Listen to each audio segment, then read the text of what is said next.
A journey of silent tears, strength, and hope ended with praise and heart full of thanksgiving to God Almighty. 5 years ago when I got married, I dreamed of starting a family right away. I thought it would happen easily like it does for most people.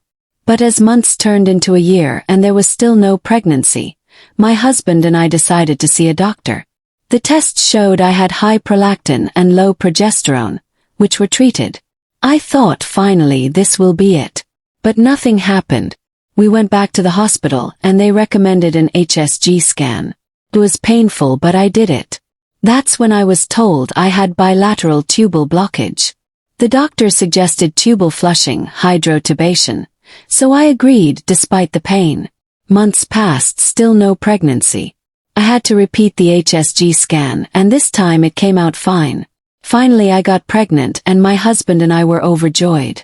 But at our first scan, the doctor told us there was no heartbeat. I was devastated. A year later I got pregnant again. This time I thought, it'll be different. But it wasn't. The same thing happened. No heartbeat. I lost another pregnancy. This happened 3 times in 3 years. I kept asking, why is this happening to me? We went to see another specialist. More tests, some antibodies tests. More scans. They found fibroids, one as big as 8 centimeters. Some doctors said it could be the cause. Others said it wasn't. I forgot to mention that I'm rhesus negative, and my husband is positive. But the doctors assured me this wasn't the problem, at least not in the early stage of pregnancy. At this point I was emotionally and physically drained. I stopped going to the hospital. I told myself, maybe it's not meant to be.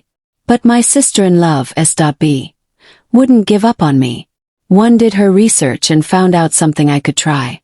She called me and said, do this the moment you get pregnant again. I followed her advice and that was the turning point. This is not the end of my story. Stay tuned for continuation. A story of miracles, resilience, and the power of hope.